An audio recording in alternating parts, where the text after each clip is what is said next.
All right, we're live. Hey, everyone. Well, I'm sure there's going to be a little bit of time before too many people get into the chat. I know it's a long weekend, everyone, but hopefully you'll be able to get a chance to watch this video, whether it's live or you get to watch it. I'm sure there's going to be a little bit of time before too many people get into the chat. There, let me fix that. Sorry. Anyway, so today I'm going to be having a conversation with Dominic Guay from the PPC, and he's out of the. Let me just double check here, folks. So he's the People's Party of Canada candidate for the Tobique, Mactaquac area in New Brunswick. And as a New Brunswicker myself, I was very interested in having a conversation with this gentleman because that is one thing that's one area in this country that I'm very familiar with. And I realize that there's a lot of areas that needs to change as far as not just demographics and the promotion of shifting things on the political and economic scale in that part of the country. But it's something that a lot of people, well, most of the people from New Brunswick that are ambitious end up moving to other provinces or going to other places. So you end up with a small representation of voices that are more market oriented. But today we're fortunate enough to have someone like Dominic, who is a fellow New Brunswicker and is a proponent of the kind of policy positions that the PPC promotes and espouses. And it's nice to see, like I say, that he's a younger gentleman to do. Actually, let me, before I actually get too far into it, how old are you, Dominic? I'm actually just 23. Awesome. So Dominic's a young man, 23. So that's what I mean. We have some younger people today that are now actually trying to help influence and change the way this country or these provinces are governed. And it's nice to hear from these younger voices. And you'll actually be very much appreciative, as sure I will be, to hear what this young man has to say, because he punches way above his weight as far as intellectual capacity and his ability to think critically about these issues. That probably doesn't hurt the fact that he's a young man that's raised in the information age and is not inundated and restricted to some of the ideologies or the closed-mindedness of people that may have come from generations long before. That's the problem with things as they change or as they so-called progress. If things do change in some areas in some regard as far as social or economics, but at the same time, some things do remain the same. We don't want to impose or put impositions on people and restrict their freedoms, but how do you figure out what the nuance is and what that means? Well, that's what politics, that's what governance is all about. And to me, it's all about, if we're going to advance humanity or progress in any way, then we have to get to a more universal and consistent way of governing countries rather than picking winners or losers in the economy or trying to socially or economically restrain or restrict people's ability to live freely. A free person and a free society is the best basis, the best premise for people to have the most, not just thoughtful leaders, but people who comprise that particular jurisdiction. So freedom to me is at the forefront. And Dominic has shown that he's someone that's a proponent of promoting that kind of freedom. And I just want to let him start off today by saying what his stance is and why he chose to go into politics in the first place. So, as mentioned, my name is Dominic Guay, and I'm running for the Tobique Mactaquac district in New Brunswick. A little about myself. I'm 23. I was born in New Maryland, New Brunswick at the age of 3. Due to family work, we moved out to Winnipeg, Manitoba. My father worked out of an airport as air traffic controller. Fast forward a decade or so, I ended up joining the military. I was in the military for 5 years, and at that point, I ended up moving back to New Brunswick. I lived in New Brunswick in the northern end of Fredericton for a couple of years after that. After the CPC leadership race and the disappointment that was for myself, I kind of just dropped off from politics for a little bit. And then come February, I learned that Maxime Bernier was forming the People's Party of Canada. I went and looked in March.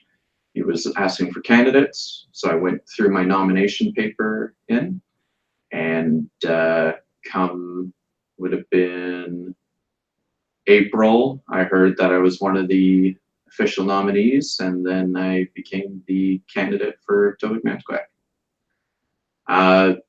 why I am running for the PPC.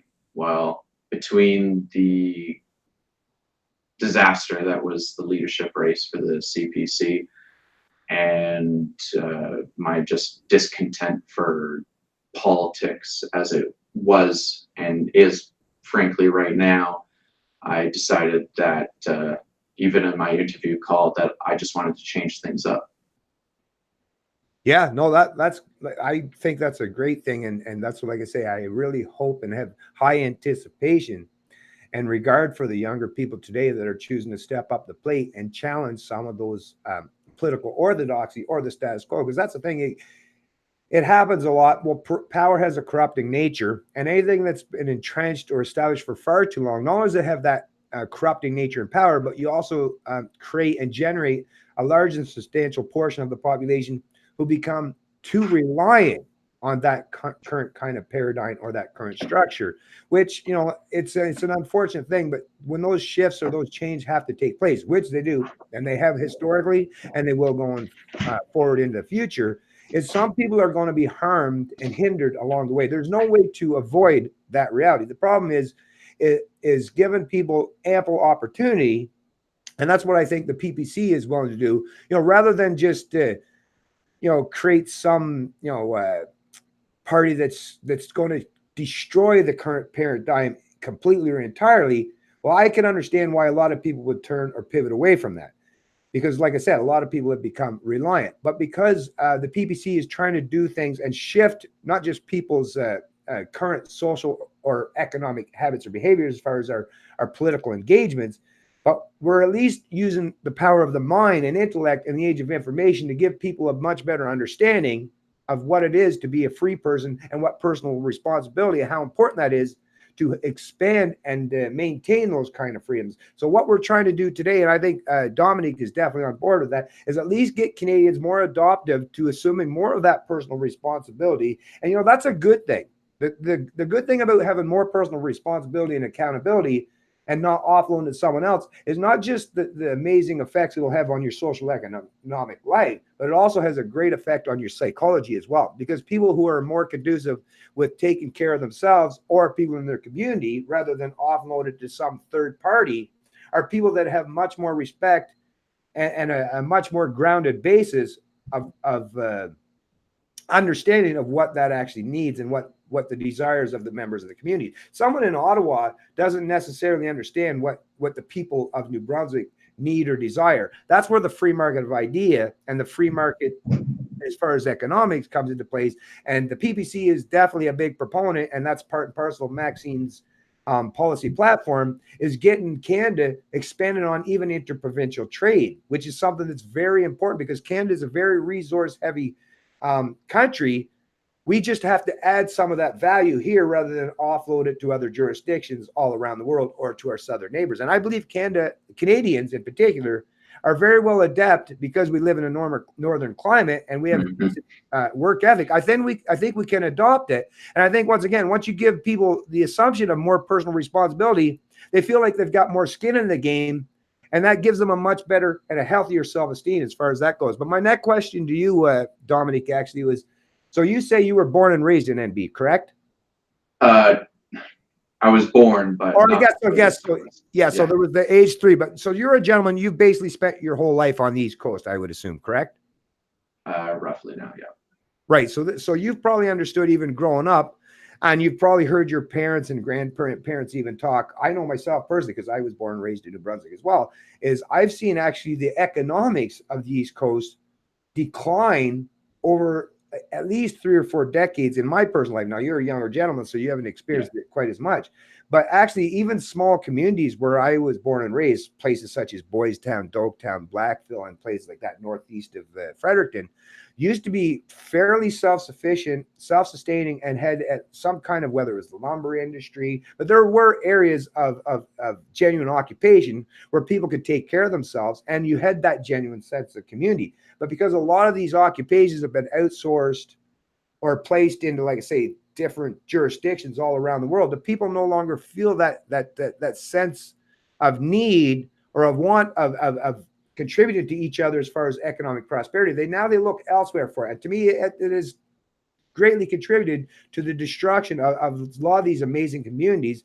And the unfortunate part is, as far as I'm concerned with that, is a lot of these people that were not just had great work ethic, but had that entrepreneurial zeal and the ambition, is now they've chosen to even themselves go to other jurisdictions. So you had the hollowing out of not just the intellect, but the hard work ethic that used to be predominantly part and parcel of what it used to be an East Coaster. Well, even today, even for myself, when I'm working in places such as Ontario, I even bring up and mention the fact that I'm from the East Coast, because there is still a little bit of residual effect as far as understanding that the people on the East Coast had some really serious and hard work ethic.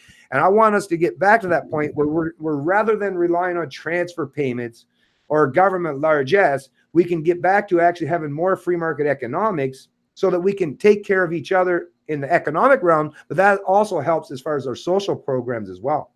Yeah. Just to piggyback off that, that's a huge issue that we have because of, one, especially with my district, we border Maine.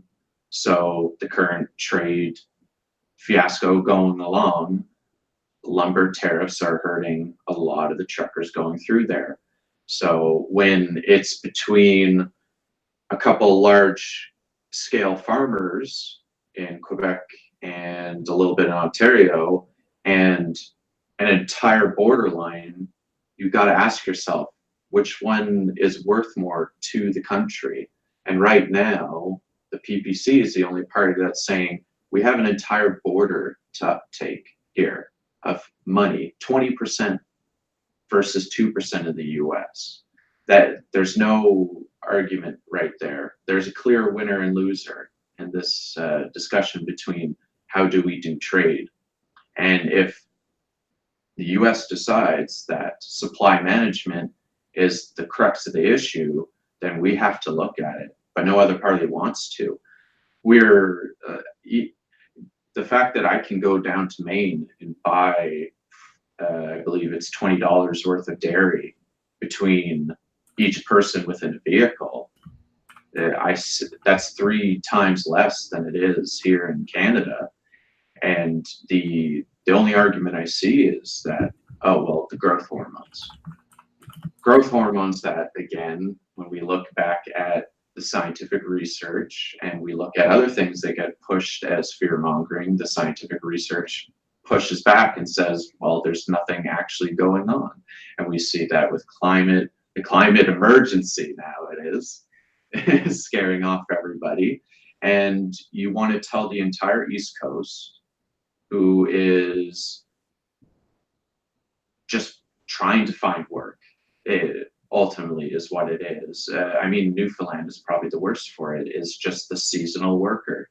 That's what that province is known for. You talk to anyone on the East Coast, seasonal workers, that's the big thing that it is here.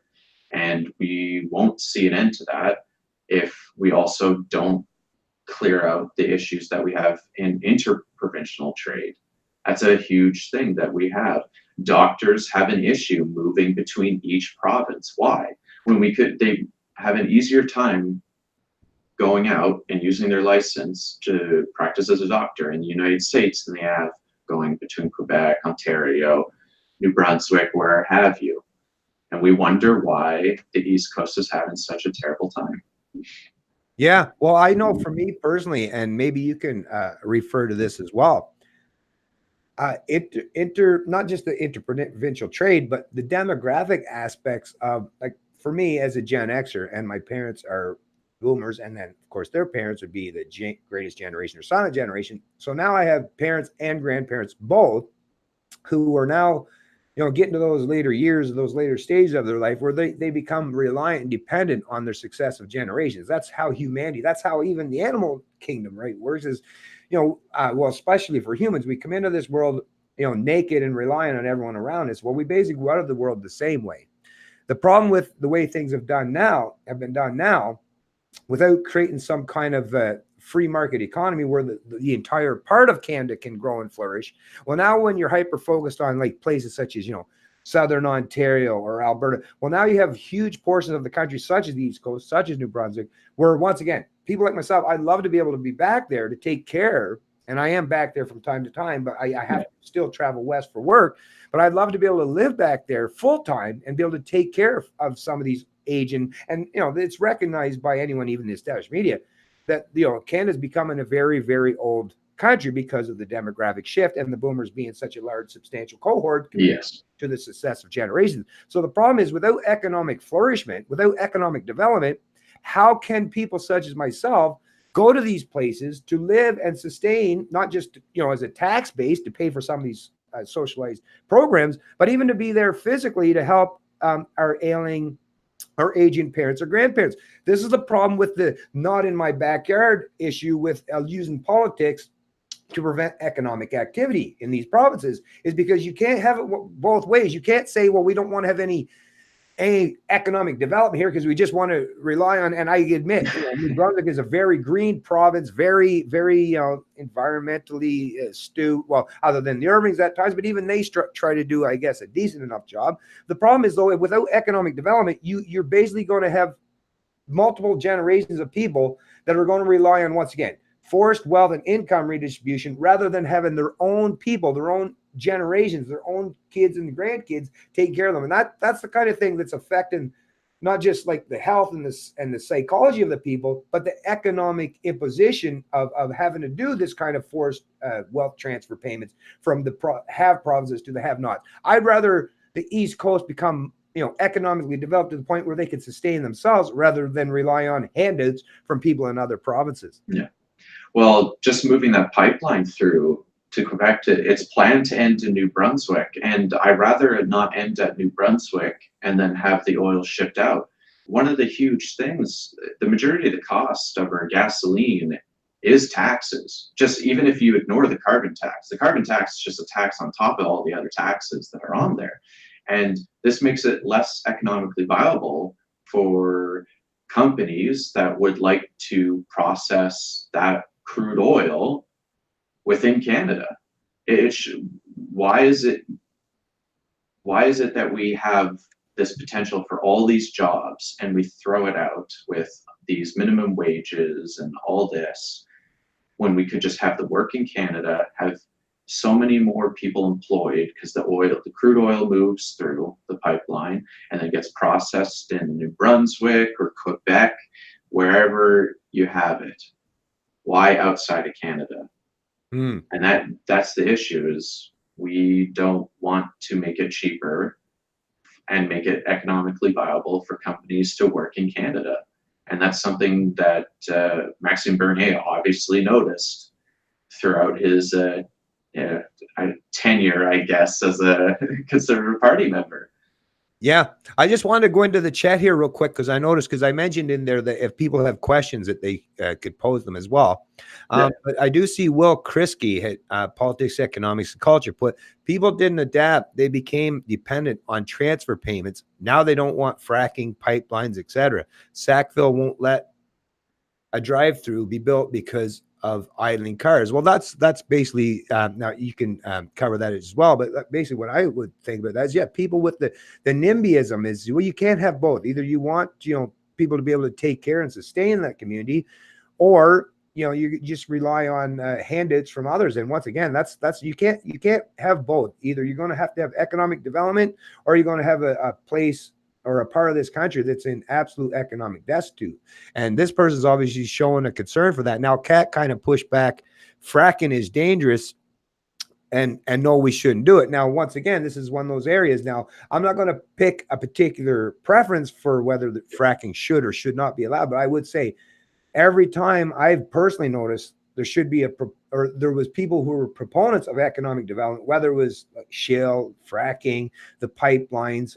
Even there was some parts of central New Brunswick back a few years ago, they were talking about open up a couple of the old mines. There was a tungsten mine, there was a couple of them. But every time someone proposed some means or measure to create or generate economic activity, there's a substantial portion of the population who, because they now can rely on those transfer payments, they feel that, well, why would I have to turn or pivot towards actual genuine work and development, right?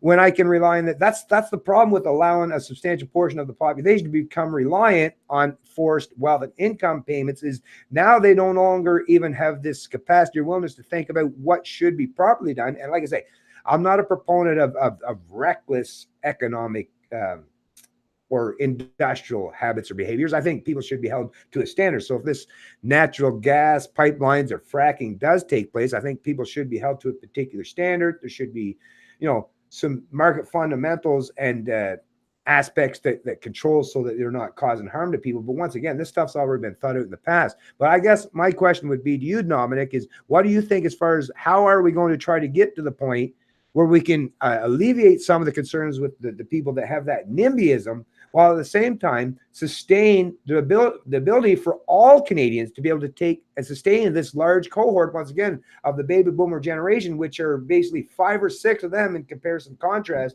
to even multiple. It takes 2 or 3 generations, right? Us Gen Xers and millennials, and maybe even the Gen Zers all combined just to try to pay or sustain for that large cohort. And how are we going to do it if they're unwilling to allow economic activity to take place? Well, there's 2 ways that I can answer this question. One is, does the vocal minority outplay the economic necessity within the province? Personally, I don't think it does at all. You have a bunch of people that are asking, and I shouldn't even say a bunch of people, you have a small group of people that are asking that others should basically go without a job in the presence of a potential danger, not even a proven danger, but a potential. And it's climate change. That's one of those things. Climate emergency goes on again and again. Is we're told that we have to give up these jobs, and we're told that we have to do it because of this model that was built biased. Because a model in its sense is biased. It has to be because a human made it. And now we've decided, okay, well, this model's telling us we have to destroy all these jobs. And then we come to a point where, okay, but how do we replace them? And no one's even talking about that. No one's talking about how to replace those jobs. Within my district itself, I noticed the issue with, where was it? Hey, Nancy Mercier, I'm going to have to talk to you. She is the candidate for the Beausejour district. And who was it? Yeah, fracking is dangerous. I haven't seen anything regarding fracking causing issues. Fracking just forces water through pre-existing crevices that are in the ground anyways. Just the mechanism and how it works and how it gets the gas out. You're basically replacing a fluid with another fluid. So, I will just mention real quick there, because Terry M asked a question, and actually it was one of the questions I was going to get to, so I figured, yeah, why not bring it in there now? Yeah. Is what does Dominic think the #1 issue in Canada is? No pressure. #1. Freedom of speech. Yeah. Because any issue that you want to solve in the future cannot be solved if we're telling people what they can and cannot say. There could be a fire in a building, but if we're told we can't talk about fires anymore, then what are we going to do? We're just going to let it burn. Freedom of speech. Wholeheartedly, everything. I could throw everything out the window, and if I had to keep one, it would be freedom of speech. As long as we have freedom of speech, someone else can talk about how we solve the issue. Oh, I couldn't agree more with you right there, Dominic. I'm not kidding, because like you say, and speech is the only thing we have. Well, I mean, Jordan Peterson said it best. Without speech, what do you have? You either turn away from each other or you get into confrontations, right? And speech is that only way where we can sit down and talk about these things. The problem with today is the authoritarian collectivists, who are representation of not just the ruling class, but the media class in this country. They seem to be hell-bent on destroying our ability to sit down and talk about these issues. This is the thing that drives me nuts, is we know that at some point in time, we're going to have, we're all going to have to put our big boy and girl pants on, folks, and have these conversations. We can't keep running to our political or ideological corner and thinking that things are ever going to get better just by sheer fact of what? We're doubling down on the fact of our division? No, because there's a whole lot of there's a whole lot of space there in between that needs to be filled. That void needs to be filled. And the only way that's going to happen is if we sit down and have these hard conversations, discussions, or debate. But most people don't want to do it. They like to say today, and this is the era we live in, is let's just kick the can down the road, whether you talk about social or economic issues. It's let's worry about someone else. And that's the problem, I guess, with even not just party politics, but this short-termism when you're talking about party politics, is everyone figures let's just get over the next 4 or 5 years and then we'll worry about someone else after the fact. But you know what? Those days, they keep coming. Those every 4 or 5 years, you know what? As much as you want to push them off into the future, that's going to come at some point in time. And rather than, like I say, deal with it now, and that's the things that have to be dealt with, they're pretty harsh. So like I say, there's going to have to be some economic consequences for some people and some social impositions. But you know what? It's better to deal with them now, at least when we are living in a current environment where society hasn't completely broken down. Because if you wait to the point where society is literally in free fall, and I mean, that is something that's on the precipice as far as I'm concerned, if we don't start dealing with some of these issues. But I'd rather deal with them now when we have at least the ability to communicate like what we're doing today. Let's deal with them now rather than at some point in time when we're all like I say, the sky is falling, and think about what's in their mindset at that time. Then you just become more vengeful, with more pent-up emotions and anger, and you'll use politics as a blunt instrument or a blunt object. But like I say, right now, before things are in total free fall, we have that little bit of a time frame where we can be patient in our approach and kind of discuss these things in a proper manner. But like I say, people seem to be unwilling to do it, which is why I'm so appreciative of the fact that the PPC, under the leadership of Maxime Bernier, said, you know what, we're not playing these games of just the old style way of playing politics and kicking the can down the road forever and for infinity, it seems. No, we're going to start to deal with these topics now. But but like I said earlier, is at least we're going to do it in a manner where, we're not just going to, just rip the Band-Aid off and make society break down completely, because, I think not just us, but our parents, we've built up a fairly healthy, or at least a decent enough society where we should be able to work through and resolve these issues without a complete breakdown or some violent revolution. I think, like I say, if we all just start treating each other as adults and accepting and adopting some personal responsibility, we can get over these hurdles. It's not going to be easy. There's going to be some scraped knees, right? There's going to be some no, but there's going to be some small minor things that are going to hurt. But because we live in a modern Western advanced society, things are not going to be as bad as some people fear. And that fear comes from a place that's promoted by those in the ruling establishment and the ruling class, as far as the media, because they're the ones that recognize they're going to lose their grasp on power. As far as a regular Canadian, if you're just an average Canadian, don't worry about this transition. Just acknowledge the fact that these things happen and they're called growing pains. But if you think about human psychology and human evolutionary development as far as social or economic interaction, it's a hurdle that, we might have to get over it. But on the other side, it's not going to be worse off. We'll be better off. Short-term pain, but long-term gain. Just to continue on your point, if you're not prepared to let people fail, you're not prepared to let them succeed. Exactly. It's one of those things that just happened in the military. We gave people rope. When they failed, pulled on the rope. But as they kept getting better and we were able to let them think for themselves, we let them go. And it's very important, especially in the trade that I was in. I was armored crewman. There was 4 people in the vehicle, depending on the vehicle we were in. And you can't have a robot in that. You have the crew commander, and he's sitting up there, and he needs you to do a task. And that's the thing. That's how I relate to Maxime Bernier. He has a task for you. Mm-hmm. He wants you, and this is how he wants you to accomplish it, and then you do it. It's not that, and that's where Andrew Scheer and plainly saying it, the other parties fail, is there's a lot of micromanaging, and we can prove it based on the previous actions of every single other party. They're too top heavy themselves, and now we're expecting them to move up to a position where they need to control a top heavy structure. And we wonder why a lot of people are finding distrust in their government.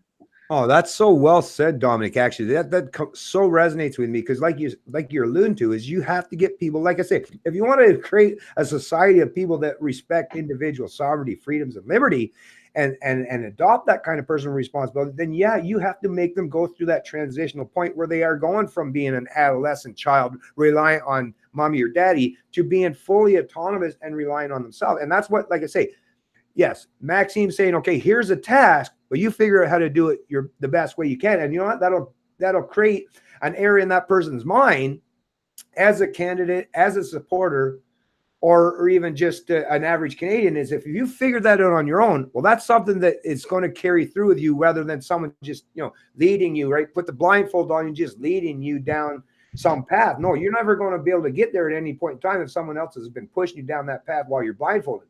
But if you've taken the blindfold off and you're the one that's making your own path, well, you know how first of all, you've shown that you can lead by example. And like I said, that's created a healthy psychology for you, because now you're not just relying on someone else to tell you what to do. You figured out what to do on your own. And like I said, that's how you create that genuine respect for people's sovereignty, is treat people with that kind of autonomy and that respect and sovereignty, and say, you know what, you do your thing. I don't know if it's going to be the best thing for everyone else, but if you're showing with clear and concise example and leading with your own, best foot forward, then people will see, hey, if that works good, then that's something that I'll want to adopt for myself. But maybe I want to do things in a different way. Like I say, that's the beautiful thing about individuality and respecting our sovereignty is, someone else might figure out a better way to do things than I can. And I'm sure someone at some point in time will in many different areas. And I'll be more than willing to adopt and change to reflect that for myself. Because if I recognize it's going to be something that's more conducive, that's not just beneficial to myself, but beneficial to my community or beneficial to my country as a whole, then I'm going to say that's something I want to get behind. So I'm very, like I say, when I seen Maxime and the way he was promoting the party, and I seen that he put that personal responsibility in there, to me is like, oh, that's key. That's key, because really the only way we can shrink the size and scope of government is people adopting more personal responsibility. Anyways, I wanted to ask you another question too. So other than social media, and that actually very wise, especially for a young man of your age, is using social media is very, very important, obviously, because that's how you reach out. That's, in the past, you younger generations don't realize that. I'm not kidding though. You younger generations don't even realize how lucky you are to have these amazing tools at your disposal. Because when I was growing up, I think about in the 20s, what would I have ever done to propagate what I had to say? I mean, other than standing there on somewhere downtown Yonge Street with some ridiculous sign, or maybe wearing a pair of pink underwear or something to get people's attention. What the hell would a person ever be able to do to get a large, substantial amount of attention from the population? It was literally impossible. But because we live in the age of information and social media, it's very important. And like I say, you younger folks are really adapted at figuring out how to get your message out there through social media. But then you also got to keep in mind too that conforms, and that's dominant to obviously a larger portion of the younger generations. But how are you getting out there to appeal to some of those people that aren't using social media? So personally, myself and my candidate team, we've been contacting smaller scale, private, local papers and everything, newsletters, stuff like that. We've been contacting radio stations. We've been contacting the larger newspaper groups, so the ones that are mostly owned by Irving. We've also been doing, we've gone in a mailing list, and we're actually going to be sending out snail mail with rack cards about the more important things that is going to affect the party members and people that would otherwise vote in my constituency, and little business cards so they can contact us further, email newsletters that we send from time to time about updates, and obviously the door knocking and just public meetings. I'm just going to be out Woodstock Canada Day. Just talking to people. I'm going to have business cards with me, and I'm just going to be handing them out. And if people want to talk and say hi, I'm there. I mean, I have. There's also a post millennial. We'll have to do a little national little thing there though with the HQ, but there's a few people that write for the post millennial that are based out of New Brunswick. So yeah, that's a big blurb, but that's basically what we're no, but that's doing. great because, like I say, well, that's the beautiful thing about being in Canada, though, is we are a very, very healthy Western advanced society of social media accolades. We're, I think, around the world. I think last time I checked, Canadians, we punch way above our weight as far as interaction and engagement online. So social media definitely help cover you in many areas, in many regards, as far as reaching out to a lot of people. But we always got to keep in mind, like I say, there are those who aren't proficient at using social media. Some of those maybe from the older generation, and we do need to appeal to those people as well. And I'm glad to hear that you're doing that. And little things such as, I know myself, being from a rural part of New Brunswick, yeah, the local school that runs your local newsletter, even that alone, and they'll do all that stuff for basically for free because it's part of the community engagement and organization and stuff. Is yes, put your message, yeah. So yeah, put your messaging out there, because at the end of the day, like I say, people who stand for the kind of principles and values that are part and parcel of the PPC, I think that resonates with most Canadians, whether they're young or old. Right? Yeah, things have been shifting, and some of the educational institutions in this country have been taking Canadians further and further away from their personal responsibility and the respect and sovereignty, or respect of the sovereignty of the individual. But I believe that's still healthily entrenched in the psychology of most Canadians. So we just got to push back against the authoritarians. We got to push back against the collectivists, and we got to give Canadians something to be ambitious and bold and stand firmly behind. And I think that's what the PPC is offering. And like I say, I'm very, very happy to see a young gentleman like yourself, who seems to be very respectable, very intelligent, nuanced in his message, and willing to stand up and do what's right, even at a young age. Like I will say, that's placing a lot on your shoulders. And I thank you very much for being willing to step up the plate and assume that kind of role and responsibility, because I know it's not easy. Politics is a bit of it's a bit crazy in reality, because you'll be attacked by, especially if you're running for the PPC that's challenging the status quo, you're going to be attacked, Dominic. If you get any attention at all, a lot of it will probably be negative from those in the established media, because you're going to be a representative of someone that's challenged the status quo. But I think you got broad enough shoulders and thick enough skin that you'll be able to handle. And because you have the right ideas, then at the end of the day, to me, that's kind of bulletproof. That is the shield that actually people who are proponents of genuine freedom and liberty and personal responsibility, it is like almost like a impenetrable shield that as long as you stick to your messaging, and you're unwilling to back down in the face of these people who are going to play politics with you, or trying to paint you in some, or stereotype you negatively, if you're bold enough to stand firmly when they do so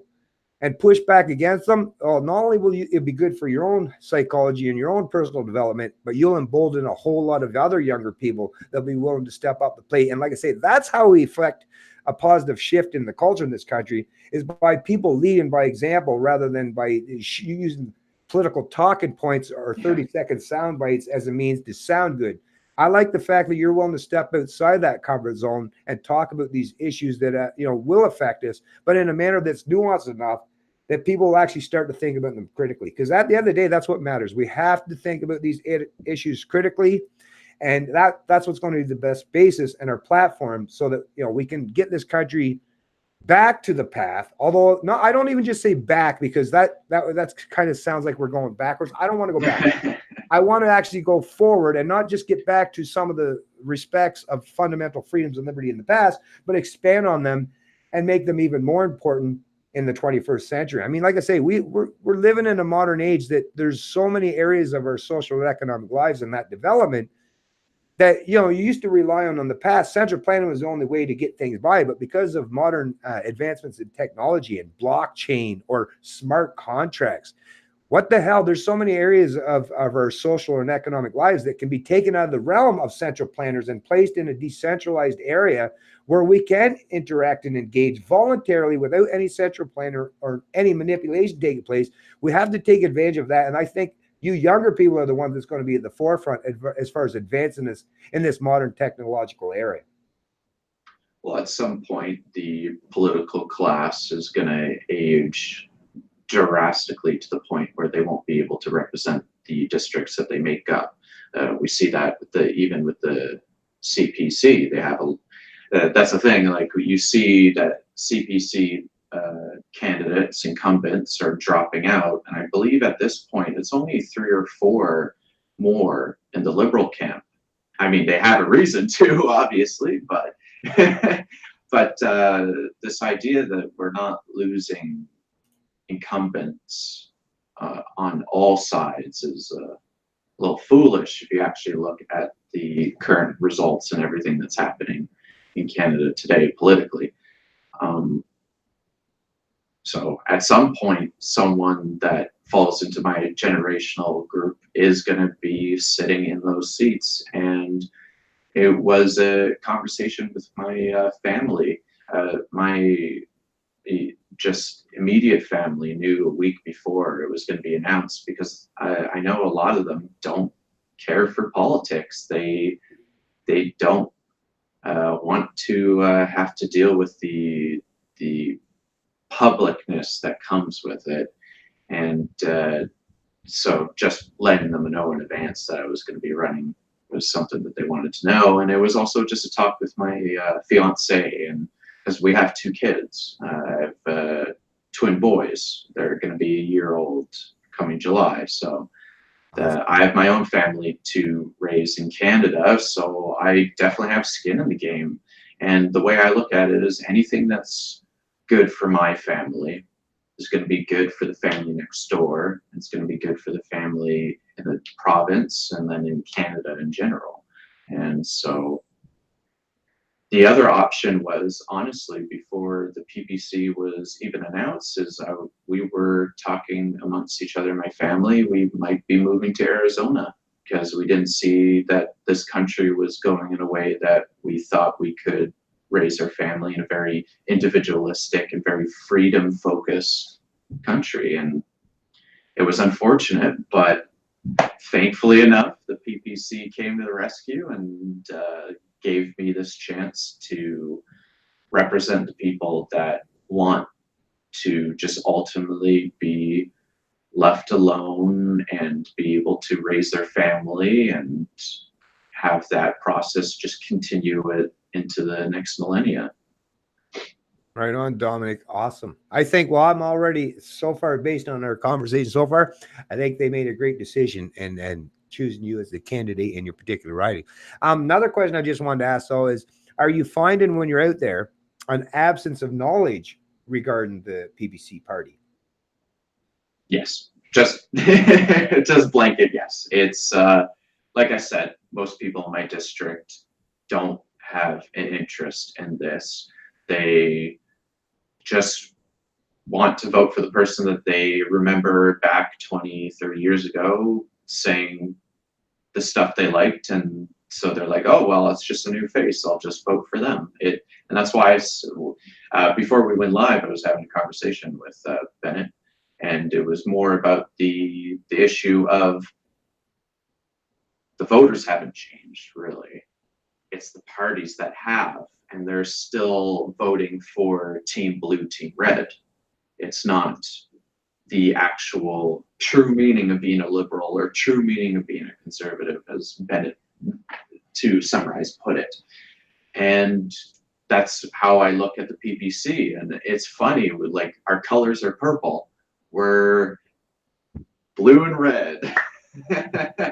So it's the way I look at it is taking all the good ideas that we see everywhere and implementing them, because we just should have all the good ideas. We shouldn't take, if we don't have to, don't take the good with the bad.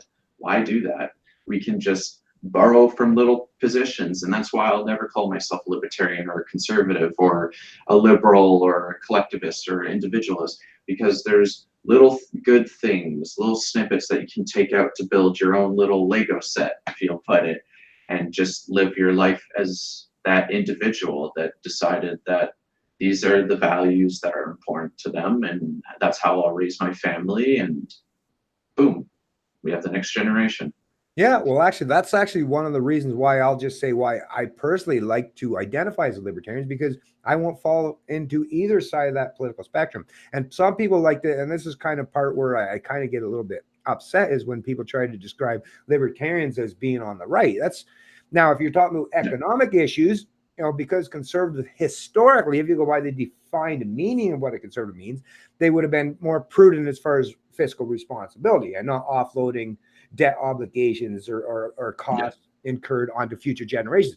But see, that's the thing with a libertarian. Libertarian is all about expanding upon your freedoms and your liberties. Doesn't matter if it's on the social realm or the social plane or the economic realm or plane. So to me, as far as when people say, oh, libertarians are basically conservatives, well, no, babe, if you're talking about economics, then yes, I would say, a matter of fact, I'm superior to a conservative as far as economics, because a libertarian says, I want to expand on, oh, so if you're all about economic freedoms, well, I'm going to expand that out as far as I can possibly take it. That's what a libertarian is. You take a moral principle and you expand on that as best as you can. So if the principle is economic freedom, then I want to expand that even beyond what a conservative would be. So people would say, okay, well, then you're a right-winger. No, because no, actually, as far as liberals go, in the classical sense, and what a liberal actual means is they were all about social freedoms, right? So they were all about defending minority rights, you know, LGBT community or feminists or all these people that were disenfranchised at some point in time in the past as far as their social preferences. Well, a libertarian says, well, I'll take the same thing, just not just with the economic realm, but even in the social realm. I want to expand on those freedoms as well, but I want to keep that moral consistency as the basis for my decision. So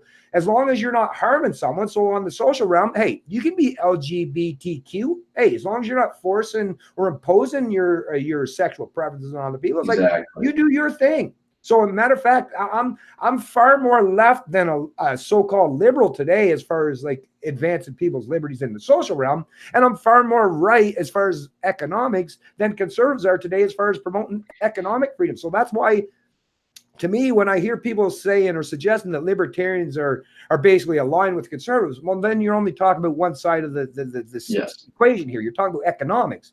But socially, I'm just as liberal or even more liberal than these people that claim to be liberals today. Because at the end of the day, a libertarian, which is why I choose to identify as a libertarian, is I don't like to play both that either side, which is why I love Maxime using the color purple. Actually, the Libertarian Party of the U.S. even uses the color purple. And the reason why that is because predominantly, as we know, there's that red and blue, right? So in the U.S., Democrats are blue, Republicans are red. In Canada, it's upside down, a little different, but either way, you're still looking at liberals red and conservative blue. Whereas purple, what is purple representation? Well, it's the combination of those two colors put together, right? And actually, it creates more vivid. Actually, I think it's actually a better color, to be honest with you. But once again, that's completely subjective based on our own preference. But once again, it delves into the psychology and the philosophy of libertarianism. It's basically about expanding on people's freedoms. And I don't know why anyone, I just can't understand. I can understand where we can have some disagreements, but I don't understand people who take the political position where they're adversarial towards libertarians. Because the minute you're adversarial towards a libertarian, saying what, you're against freedom in some way, because basically that's what a libertarian is supposed to be promoting. A proper libertarian is supposed to be all about promoting not just your social, but your economic freedoms as well. So that's why I like the fact that Maxime is saying, no, we're not just appealing. Now, he does identify himself as a conservative, and good for him. No, I'm fine with that. But he's more than willing to accept and adopt people that are liberals even to come into the party. As long as you stick to the fundamental principles of what the PPC stands for, which is all about Western values and principles, which is respect of the fundamental importance of the individual and the sovereignty of the individual, then at the end of the day, to me, it doesn't matter, because the only thing I'll have to worry about it under the party mantra of the PPC is when I'm out socially engaging or economically engaging with people. And as long as I know people who are on the other side of that engagement are going to respect me and my freedoms, I don't care what the hell they think. Like I say, I take no issues with people that have take positions in their own personal lives that's completely contrary and contrasting to mine. As long as they're not trying to impose them on me or using force as an ultimate means to an end, then you do your thing and I'll do my thing. And that's why I love the PPC, Maxime Bernier, and all the people that support him, not just people like yourself, but even people like Mark Friesen, which would identify as a conservative. But that's the thing. I'm seeing conservatives, liberals, libertarians, independents, even some of these people that are frustrated with authoritarian collectivists, people, some of these even socialists, some of these younger people that think socialism is a good idea, they're even starting to peek around the corner and say, hey, what's the PPC all about? And I think once at the end of the day, once they recognize that, no, we're all about expanding on those freedoms, I think more and more of them will get on board to adopting what the policy platform is and what the PPC represents. Because at the end of the day, most people are looking to, no matter how you look at it, on which side of the spectrum they come from, they're looking to expand upon their own personal freedoms. But once again, if they're not carrying through with that mantra and showing that they have the ability and the competence to make sure that personal responsibility, is aligned with that endeavor, then it's not going to work out. Like I say, you can't have freedom without personal responsibility. So if anyone's offering you a messaging that's saying we can give you all these freedoms, but they're not telling you that you need personal responsibility as a consequence, then they're in the wrong place politically, exactly, philosophically, and as far as principles, which is why I'm very appreciative of Maxime Bernier and the PPC, because we got beautiful people like yourself that stepping up the plate and say, you know what, I don't care what your background is, I don't care what your history is, I just care about what your ideas are, and if you're willing to respect my own freedoms and my own liberties, and if that's the way we're going to go through forward, well, that's a way to bring Canada together. We're seeing the way the politics of today is happening, where it's all about dividing us. The federal liberals are now trying to pit us on these little identity politics corners or blocks where we're just pitting against each other and seen as adversaries. Whereas the PPC is saying, no, let's all come together and respect each other and just, like I say, accept and adopt some very finite principles in how we interact and engage with each other on the social economic realm. And then you just go about your own thing in your own personal life. And like I say, who wouldn't really genuinely want to live like that? Whether you're talking in your family setting, a society setting, or even in a small community, who wouldn't want to live under a system where you respect each other properly? Just to clarify. Sorry if I went on a little bit of a no, too, man. That's fine. No, like I said, that's the reason why I watch live. Right on, thanks. And I asked, before we went live, I was just saying that it's less of an interview with Bennett and more of just an actual conversation. And again, that's why I said freedom of speech was so important to me. It was the fact that we can have this. Why aren't we having this? People want to attack this. I mean, I'm sure you heard about Andy Mule and the whole Antifa attack. And why is that even commonplace? Why can't these people just go up and say, I disagree with you? It's like, fine, then we can have a conversation. But when we start talking about and trying to label things as being out of the norm, inhuman, out of the pale, we start demonizing people, and people are going to get hurt. And it's the first step before people start taking violent action against people. And it's somewhere that we have to stop for sure. And more specifically for me, the only reason why I wouldn't consider myself libertarian is because I would never raise my kids like that. I'm very authoritarian with how I raise my children. Jordan Peterson put it, don't let your kids do anything you'd never want them to do.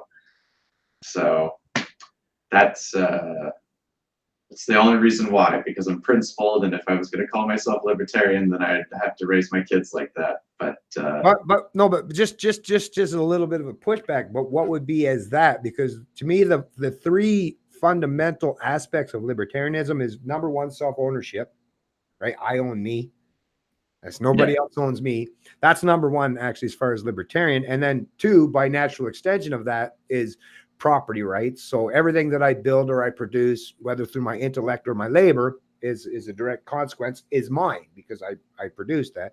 And then the other area that is the non-aggression principle, which is not to use preemptive force, violence, or forced violence or theft, right, or rape or anything towards other people. So actually, I think like the reason why, and I kind of in a way I get kind of what you're saying, but I kind of want you to elaborate on that because and expand on your position, because to me, as someone that comes from a predominantly Christian background, I think libertarianism actually is completely conducive and aligned with some of those amazing stories that I was told by my parents and grandparents out of the Bible, especially post-Reformation, as far as, you know, Jesus and the ethics and the principles espoused by Jesus and all that. So to me, it's like when people say, it might be a lot of times I think I chalk it up to maybe you were given some wrong information as far as what a libertarian is. But what about libertarian, like as far as the philosophy, what about that you actually disagree with? I just asked. So for me, one of the things that I see with libertarianism being less conducive to raising the family is that the family overall, the structure that it lives within, isn't very conducive to freedom. At some point, someone within the family structure and the hierarchy is going to say, no, you can't do that. And the only reason that a lot of parents will have at that time is because I told you so. Because the child is still learning about what is good and bad and what is, I guess, to put it in a very short term, morally unacceptable within society. So yes, like nap is very important. I wouldn't strike my child for no reason. I think that's abhorrent. The way I would look at it is if your kid hits a kid, then your kid's going to get hit back, and obviously that covers under nap. Property ownership, my only issue would be that at some point the kid is doing the dumb thing with the phone and you take it away because they're going to make themselves look like an idiot, and you need to teach them, like, this is how you conduct yourself. You don't threaten people with this. You don't just try to use it as a tool to hurt other people and stuff like that. So at a point, once they become, I guess, age of maturity, or that you as a parent believe that they can take care of themselves, then 100%, I have no issue with them growing up. But it's at that younger stage where it's all about them. It's a very narcissistic place in their growth development, and it is required, so I wouldn't blame them. But that's my only reason why I wouldn't go full libertarian. But I do believe that nap, especially, is a very important part of a family for sure. I don't think we should be beating children just because they dropped a plate or something like that. That's a clear overreaction. Yeah, well, I'll just mention my own anecdotal experience as a father who did raise my children, because I was raised by, like I say, the boomer cohort, and not just my parents, but what I found was the biggest problem that caused me to even question, but it wasn't, well, as I got older, I realized it wasn't necessarily the teachings of the religions per se, let's say Christianity. It was the interpretation of the way they were broken down into different denominations. So you could go to a Protestant, Presbyterian, Catholic, Wesleyan, Baptist. I mean, what it was is it was all about personal subjective interpretation of the words. But the words, the principles at the end of the day are the things that I held dear, is not how people want to interpret them. So as far as libertarians, it's the terms that of engagement. So economically and socially, like I said, don't use preemptive force, don't use preemptive violence. And even with raising your children, that's the beautiful thing. Actually, area as far as libertarianism, when I raised my children, is I did the opposite, because I remember being raised not just by my parents, but even, like, say, principals in the school. Like, so you get into a fight with someone at the school or whatever, and rather than lead by example, which is to say fighting is wrong, using violence preemptively is wrong. When I was growing up, I was raised under the banner of, I was told that while being whipped, exactly, or strapped by, whether it's the principal, the teacher, the preacher, your aunt, your uncle. I mean, basically, when I was growing up, it was like Everyone got a turn. Everybody got their jab at the kids back then. It's like, let's just beat no. And to me, what I learned growing up is like, that's very hypocritical. If you're telling me not to use violence as a means to an end, but then how you're teaching me not to use violence by using violence against me, it seems so hypocritical, which is why to me as a libertarian, I thought, no, I'm going to lead by example. So with my kids, I never used violence when I raised them. Like I didn't beat them, which would have been easy. Obviously, as a parent, you're way bigger than your kid. Yeah. But I always found, no, I'm going to put that hard work in and kind of lead by example. And even though sometimes it might have failed a little bit because I'm not perfect, right? But my kids learned that a little bit of humility enough to understand that what I try to teach my kids, the only authority that you should respect are the ones that lead by example. You know, if they're contradictory by nature, if they're saying don't use violence while they're using violence themselves, or if they're saying theft is bad, meanwhile they're just enjoying all that wealth transfers that the government but that to me, it's like if I'm going to teach anything that has to do with moral or philosophical principles, is I have to be consistent. Otherwise it's not philosophical, it's not moral if it's not consistent. So I raised both boys, and they were boys, which are, I don't know. I didn't get to raise any girls, but I think the boys are even a little bit harder as far as trying. But you know what? Now, this is just my own personal experience, but I think it worked out great. And I got two sons that are very much conducive with accepting and respecting those libertarian values and principles. Once again, I also made sure, though, that never allow anyone to get dogmatic to the point where you're so entrenched that you're willing to forgo anyone else's subjective opinion, right? So to me, as much as I definitely respect and adhere to the NAP and libertarian values or principles, it doesn't mean that I won't respect or listen to people that might have something else to offer that doesn't have anything to do with necessary liberty. Like I say, I'm always open to interpretation and open to someone else's subjective preference or opinion, as long as they can show some kind of universality that is the basis or the foundation for their philosophy. If you show me that what you're talking about is just a political talking point, and I can poke a hole through it just by merely sticking my finger out, I'm not going. I don't really care at that point. No, it's got to be pretty rigid as far as if you're going to be ethically or morally consistent. And that's one area I think conservatives respect about libertarians is once you've created a principle, well, then it kind of does have to be rigid, though, doesn't it? Right? If it's going to be a principle, it almost by natural extension has to be rigid to a certain degree. Doesn't mean that it's so rigid that someone can't challenge it. Challenges should always be welcome.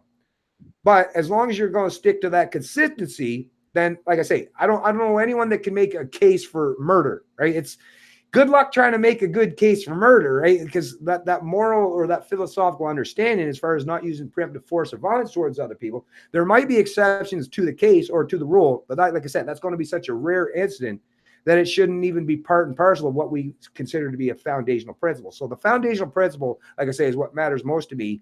And I think with kids, they need to see people leading by example. So if you're saying don't use force as a means to an end, then at the very least, have the forethought to make sure that's what you're doing in your own personal life as well. Right? Sorry, Dominic, were you going to say something there, man?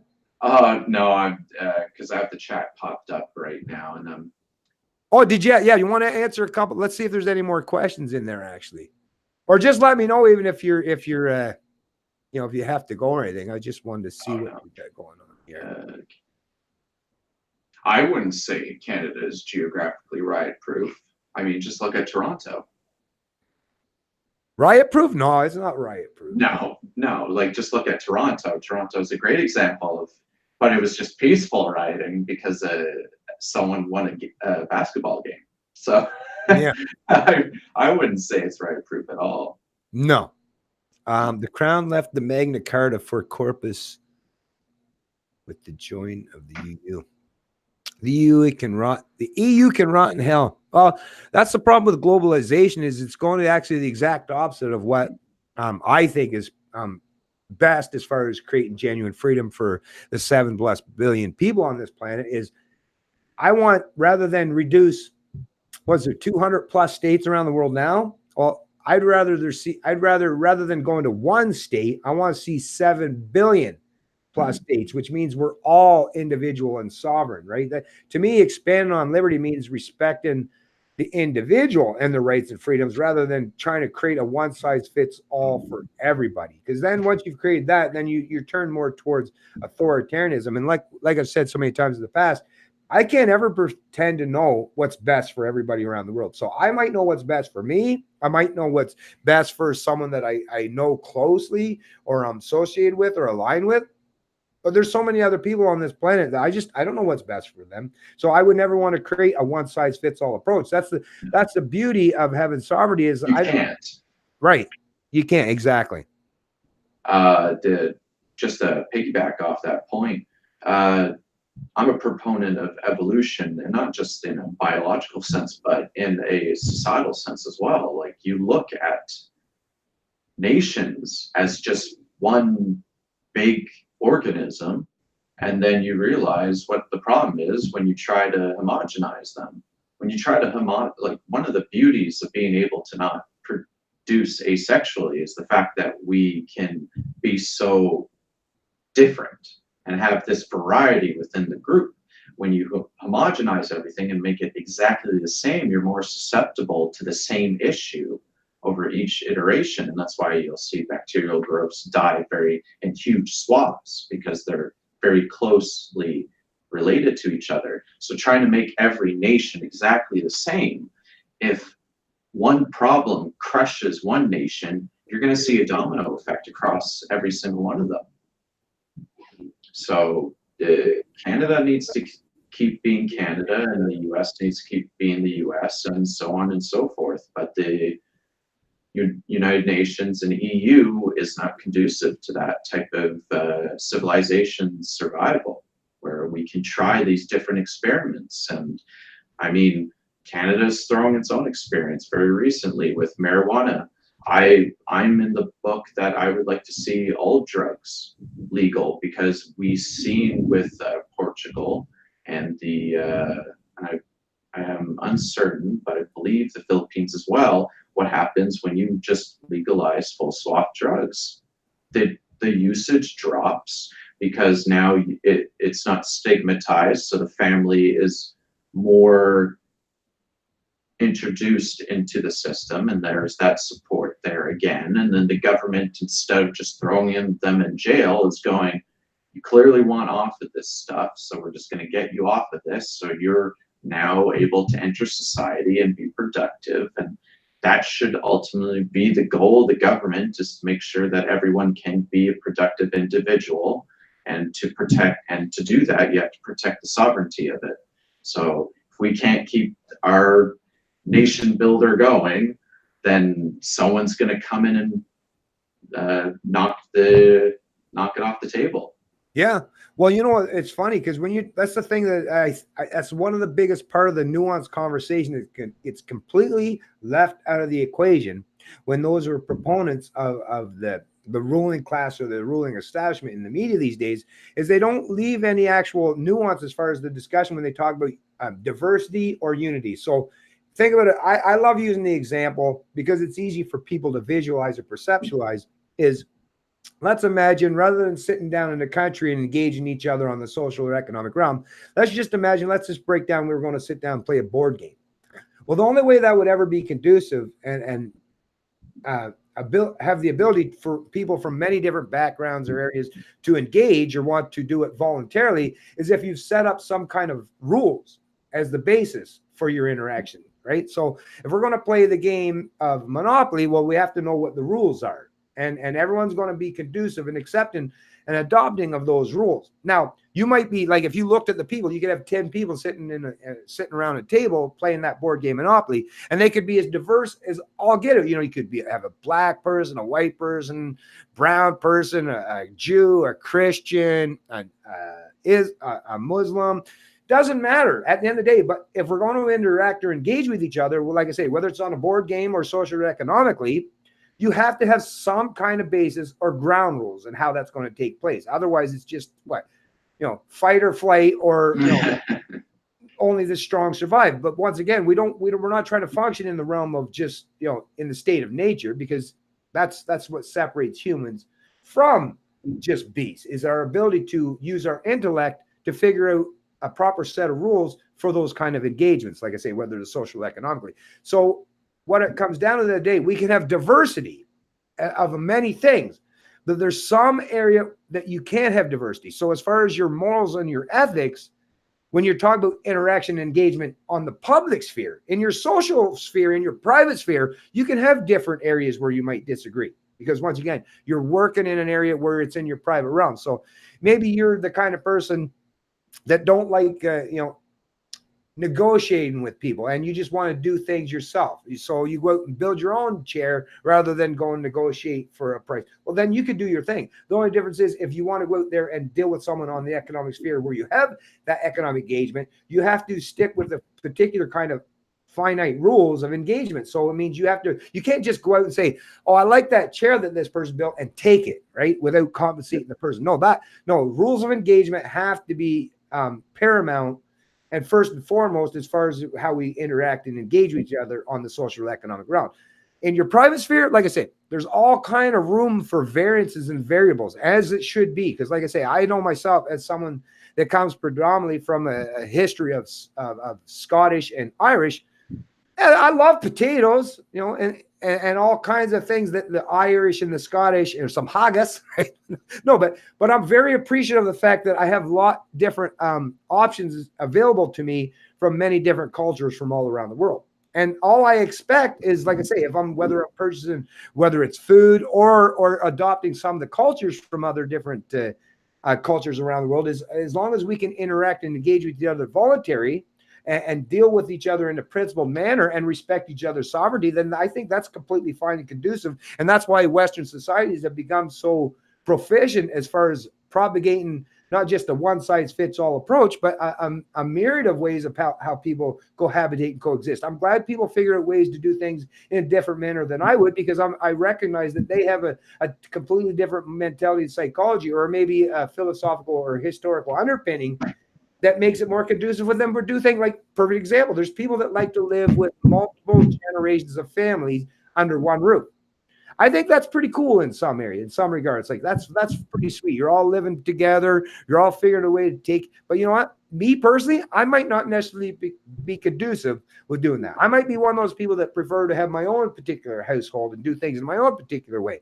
But that's okay, as long as I'm respecting other people's sovereignty and their ability to do what they want to do. So once again, at the end of the day, I don't care what your political background or leanings is. It comes down to, are you going to at least have the competence and the willingness to respect other people's sovereignty? Because if you respect other people's sovereignty, that's actually something that brings about that unity that has made the West so not just proficient, but so amazing and adaptive to bringing in many different cultures that function. It's amazing how well we function, actually, even as much as there's many different grievances and disagreements that we have with each other.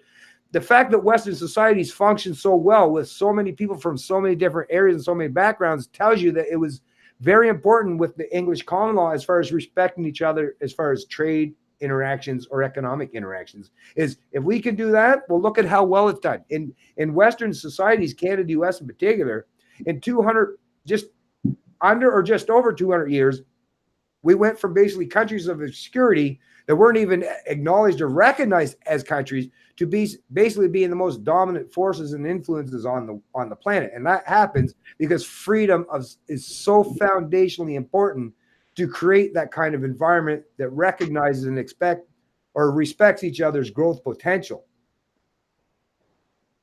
Sorry, I went on a bit once again. No, like I said, I watched live, so I knew what I was getting into when I asked to have this conversation. And in fact, William McDonald, he's been letting me talk. Don't worry.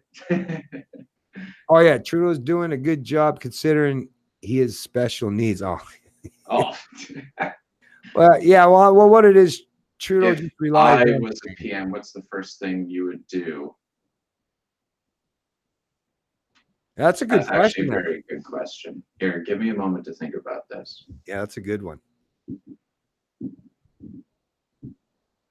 I'll just mention real quick. Hey, Leo, what's going on? I didn't notice actually earlier that Leo Critical Thinker is in the chat. People don't understand rules and accountability anymore. They want to tailor things for when it's convenient. No one's set rules for all. Yeah, it's true. Yep.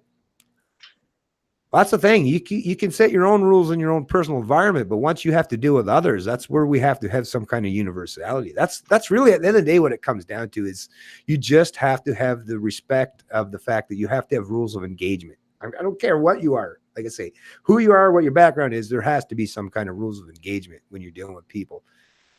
If I was the PM, the first thing I would do is do a wholesale audit of the government, redact any personal information from it, and then have it made to the public so the public would know what the current state of the government is, what we're working with, what is basically what is the foundation for what their government stands on.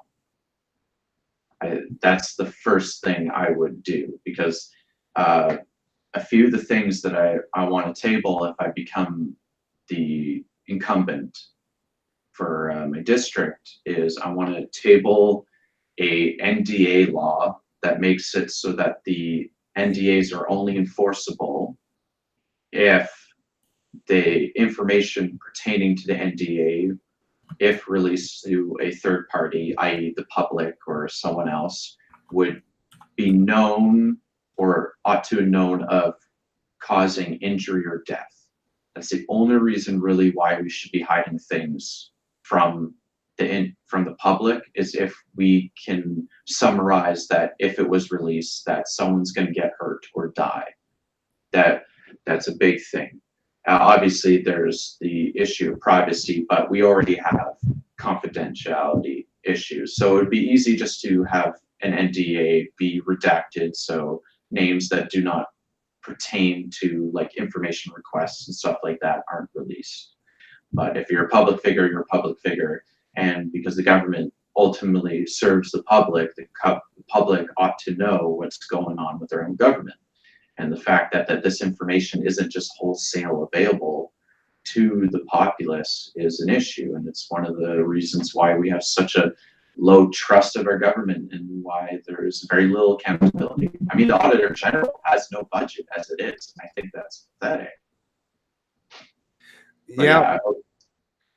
Well, I mean, to me, when you're talking about budgets, that is the part I think that's most devastating. And nobody wants to talk about when they're talking about debts and deficits, especially those that represent the established parties, is the unfunded liabilities and promises towards the demographics that are much older these days and getting to the point where they're no longer even going to be active contributors or members of the workforce. But now they're looking to offload the costs and expenditures of some of these very, very generous public sector entitlements or unfunded liabilities to successive generations, as time and time has been shown. I mean, look at there's all kinds of economic examples and data there that shows that successive generations aren't doing better than the generations that came before them. Now, historically, you know, if each generation is doing a much better job as far as being economically viable or prosperous, it's okay to offload some of those costs because it's not going to be such an imposition. But because we are recognizing that Gen X on down, Gen Millennials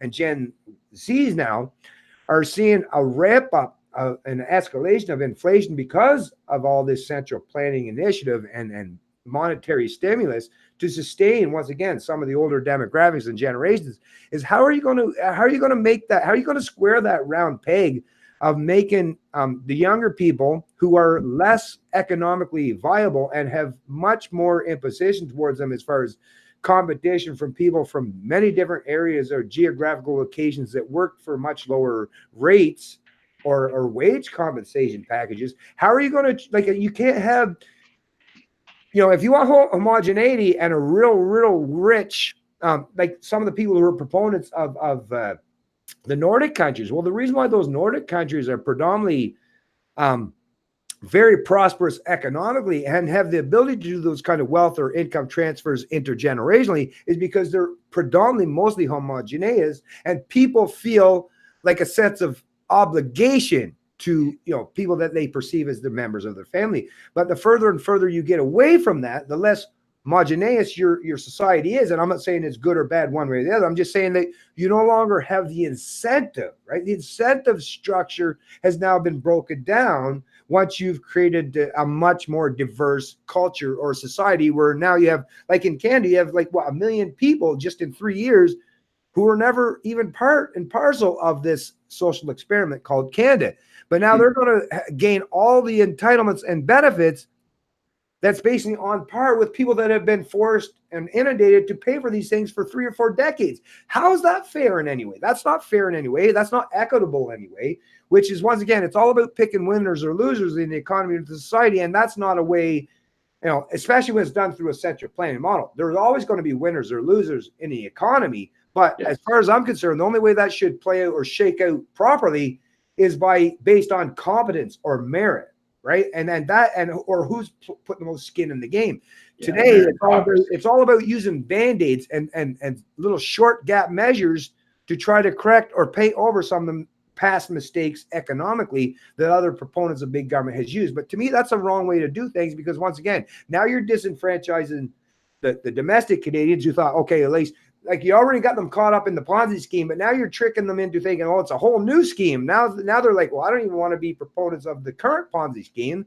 So now they're going to be looking to try to get out from underneath those past obligations. And now you're trying to impose even more obligations to them. So now all you're doing is creating and setting up an incentive structure where now nobody wants to be personally responsible for anyone else. Now it really will turn into one of those things. It's a devil get his own, dog eat dog kind of world.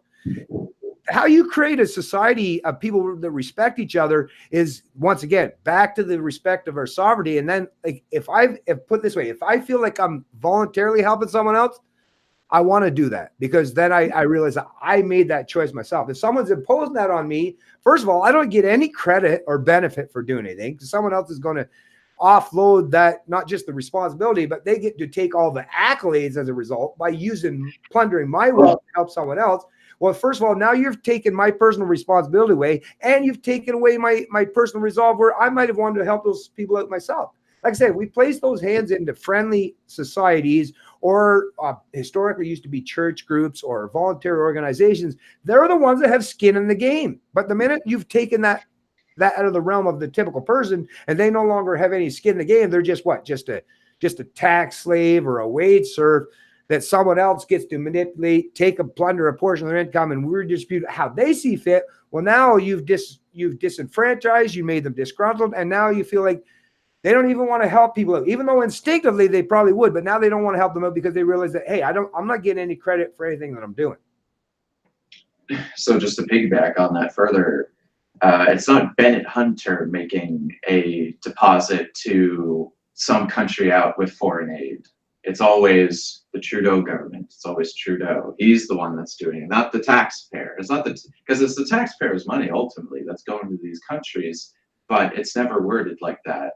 So it's clearly all just a big scheme just to look good on the public stage, but that's not what is ultimately important. That's not why you're there in the government. It's not a popularity game, as apparently Trudeau thinks it is. And just looking at all the videos and everything, it doesn't look like a popularity game that he's doing very well at. He's not getting respect from people, and it's because he thinks that respect is bought. And that's one of those things that Trump has done, is he hasn't bought that respect. He's actively gone and looked to make sure that he's earned that respect. And you see that Obama was, and even George Bush and Clinton, they all weren't able to do anything with North Korea because they were stuck in this idea that you buy this respect. Instead, Trump went down there and he earned that respect, and he continues to do it. And that's one of those things that I see Maxime Bernier doing. And clearly, because he went and told a big portion of his riding that I'm not giving you free money anymore. No more subsidies. You guys need to either make it or break it, because every other farmer has to. So why are you given this special treatment? Yeah. I'm glad you brought up the Trump thing, though, too, because most Canadians today probably don't even understand or have any perceptual understanding that Trump is actually the first American president has actually had an actual engaging conversation. They sat down in their demilitarized zone, I believe, for about an hour with Kim Jong-un. I mean, this is of paramount importance as far as trying to, de-escalate some of the tensions as far as that particular part of the world, right? Now, I will admit that on the Iran file, I don't know necessarily what's going on there, but I have noticed that, right, exactly. But I have noticed at the very least, anecdotally, I have noticed that since Trump has come to power, there has not been any more declarations of war or foreign conflicts in a particular country. There was that small area, in Libya to try to, I guess, kind of de-escalate the situation, but it seemed that it actually played out the way that they wanted to play out. Once again, I'm not a big fan of military intervention and foreign policy from the U.S. That's something that the neocons and the warhawks in the past figured that was their best way to get by. I understand some of the premises behind it, but once again, trying to impose your will to everyone around the world is not the proper way. Negotiation, and I mean, Trump, I mean, come on, the guy's the man. He is the man as much as people from either side of the political spectrum might have a particular kind of loathing or resentment towards the man. He is the guy that seems like, if he wants a deal to get done, he'll figure out a way to make that happen. And, that's at the end of the day, if it's conducive with, if Kim Jong-un, even though Trump, even when he was running for president, called him Little Rocket Man, but he made it lighthearted enough that I'm sure they've sat down and engaged in some dialogue. He took that pressure off by just trying to have a conversation with the man. And like I say, at the end of the day, if you can do that and de-escalate tensions around the world as far as like these kind of war measures, or the fact that they use a lot of global conflict as the ultimate means to end, anyone that can decrease that, as far as I'm concerned, I mean, not just people's health and their ability to sustain themselves because they're not dying in these ridiculous global conflicts, but even for creating some semblance of how we can treat each other all around the world in a manner that respects each other. Because once again, I would say as a Canadian, I don't want to try to change or affect North Korea to suit what I think is best for them. I think the North Korean people should be the ultimate arbiters and deciders on how they want their country governed or how they want to live. And you know what? If they like living under the current system, which I'm sure a lot of them don't, but at the end of the day, that once again, it goes back to personal responsibility. It's not up to you and I as a Canadian. It's not up to the Americans. It's not up to anyone else around the world to tell North Koreans how they should live. Just like people say with the immigration file, you can't bring 7 billion migrants into Canada or the U.S. So the best thing we could do, if you want to help Syrians live in Syria and rebuild Syria, right? That's that to me, because if we just keep bringing all their greatest minds and all these people that are disenfranchised, who have been displaced because of war or foreign conflicts, you can keep taking advantage and bringing them to our Western developed countries. But in reality, all we are is like, look at what we look like. The most entitled people around the fucking world, and we're still looking to plunder and pick off all the intellect from all around the world. Can we not leave those people to be in their own places and help develop their own countries? Because actually, I think that's more conducive and more beneficial to the people of Syria or the people of Libya than bring them here, right? What we've got plenty enough minds in Canada to sustain our own society and our own democracy. How about we leave and allow those great minds of Syria or Libya or some of these foreign countries to stay where they are and help them to rebuild their countries and put their own people on a proper path where they'll have their own respect of their own sovereignty and their own freedom. To me, that's the best thing you can do, is to not hand them the fish, but teach them to fish. There's an economic argument for this issue, and I'll jump up to some dumb guy's question after this. If we're pulling all these people that would otherwise be able to grow their economy, we're destroying a potential trade partner. That's ultimately what we're doing. These people need to be there back in their country. And even then, I would argue that it should be the exact opposite. We should be sent, because we have Doctors Without Borders, we have all these groups. They should be out there not to fish for a man. They should be teaching a man how to fish. Like you said, like, we have the technology and we have the manpower to be able to go to these countries and make these economically vibrant areas. But we're squandering it by saying, let's take a gum. I am sure you've seen the TED Talk where he takes the gumball out and he places it into a container. That was, I think I was like 13, 14 when I saw that, and I was like, wow, we're really doing this the wrong way. So, and that's carried on with me throughout life, is we're taught all these simple little mantras, all these mottos, and then it's like they go all out the wayside when it becomes a political game. Teach a man how to fish, and he'll be able to feed himself the rest of their life. Then why are we just feeding people fish? Why aren't we going to these areas that are they're war torn and economically unviable, and why aren't we teaching them how to fix it? That's what we should be doing, not ripping the only people, the entrepreneurs, the people that are actually willing, risk adverse to actually lead. And out of principle, that was one of the reasons why I decided to become a candidate, because I can't ask somebody else to lead by example if I'm not willing to do it. So. Yeah, well said, Dominic. Like I said, the more you talk, the more I'm very appreciative of the fact that you're a fellow member, or well, I'm a member, but not a candidate, but I'm very appreciative of the fact that you're a candidate for the PPC, because like I say, you seem to have a really good mind and a good head on your shoulders. And that is of paramount importance. And, you know, that's the problem with Canadians is they're given these sound bites from those established media, and they're not taught to think about these things or question that narrative. Well, that's what we're doing today. And the people that watch the video, although most of them I would see in the chat are people that are already conducive and on board with thinking along the same lines we do. Hey, they're talking to people every day too. And every time you put this information out to another Canadian, at the very least, you're tweaking their mindset. You're tweaking their psychology, because they've never had this introduced to them before. They've only been taught to think from things from this top down. Government knows best, right?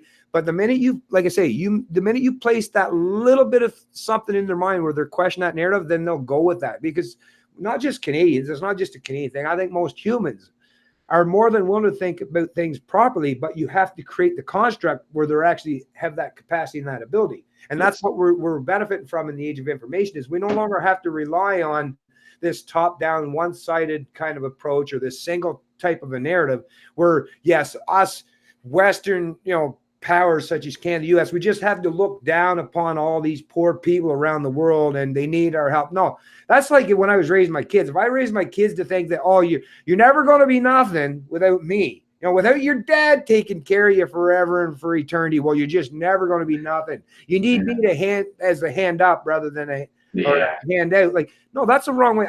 And why both my kids, in their 20s, they both went out on their own. They're self-sufficient, self-reliant already. And why that is because I taught them that they need self-esteem. They need their self-respect to come from not me, but from them and what they provide for themselves. And that, to me, is what we should be doing to these people from these foreign countries, rather than bringing here. And, some of these people that are, even if they're working in Canada in some of these occupations, they might seem like they're being rewarded or compensated to a substantial degree as far as economic viability. But in comparison and contrast to what they could provide to the people in their country, I think they would feel more fulfilled and have a much more rewarding experience if they were helping out in their own country in a manner that was actually putting the people that they would perceive as their own kind in a better path going forward, rather than just saying, oh no, the only chance you'll ever have is if you could just reach the West, right? What a terrible, I can't even imagine if the forefathers or even the First Nation people in our countries that thought, oh, we just needed the Westerners to give us their handout or hand up to figure it. We can't. Every time you tell people that they can't figure stuff out on their own, like, to me, that's a destructive thing that you can do, not just for the personal psychology, but for the health of their culture or their society. I want people to feel that they're completely sustainable in their own lives and can figure things on their own without a bunch of elitists from Western societies telling them how to do things. They'll figure it out. Just give them the proper tools and the ability to trade and interact and engage with other people, and they'll figure that stuff out on their own. So it was some dumb guy. Love the name. I know, I like that name, right? I have to do it, but just to call him out by name, he asked me what was my view on concealed open carry. Okay, so I was in the military, like I mentioned, for 5 years. Open carry, a tactical standpoint, it's not conducive to actually protecting you. It makes you a big glowing target. I am for concealed carry. I am. And in fact, so the policy that Bernier had on the licensing system was the extension for 10 years. That was the old one. When I threw in my nomination paper, I made the argument that not only would we save more money on the bureaucracy, but we'd also actually solve the problem better if we made it so it was a lifetime certificate. And that's the new policy now. Another thing that I want to table as a bill, just to piggyback on a little bit of what the US was doing a little while ago, they had the HPA, the Hearing Protection Act. Just so I don't plagiarize too much, I want to call mine the Hearing Safety Act, and I want to make it so that suppressors are legal to have. The UK already does it. Like we're talking, it's a safety implement, and I mean Hollywood plays it off as this crazy tool that makes it sound like a pea shooter, but anyone that's fired a weapon suppressed would know that that is not the case at all. So that's one of the reasons why I want to throw that on, because one, why are we there's people that don't wear hearing protection when they go to shoot their firearm when they're hunting or what it be on the range, even though they should be. So if they had that tool at their disposal, that'd be better for us as taxpayers. So now we're not taking care of their hearing issues, and just the community as a whole doesn't have to hear bang, bang, bang. And that means gun ranges can set up shop and more local to cities and towns, because now it's quieter, and there's a whole bunch of economic upturn, I should say, from something like that. Yeah, actually, you know what? I just gotta just interject real quick there, because I just gotta run to the washroom real quick there. But actually, while you're on that topic, because that's something actually I wanted to cover with you, because you're a fellow NBer, is actually expand upon your promotion and defense of, because I'm sure you do, defending on our Second Amendment, or well, we don't have that per se. What I would hope one day we could. Yeah, definitely go on that. Oh, for sure. Yeah. So there was another question that I wanted to ask on the same vein, but yes, I do want concealed carry. One of the big things, and one of the largest groups that I've noticed pushing it, are actually mothers with children. And anyone with a child would understand why. It's very hard. It's already hard enough being 5'3" or 5'4" and protecting yourself against a man. Now imagine you have a child or two with you. That something's got to give, and you need to have that leverage on people. So just in that realm alone, I would like to have it in the same vein as a permitting system. And the way I would like to do it, and this is only to better relations with not only the community, but the police, is I would like the courses for the concealed carry permits to be held in line with the training that the police receive. So not only do the police know that you have received training, if not even similar, but exactly as they would as a police officer, but they know who you are. They know that you will be that person when they can't be there that day at that right time to go forward.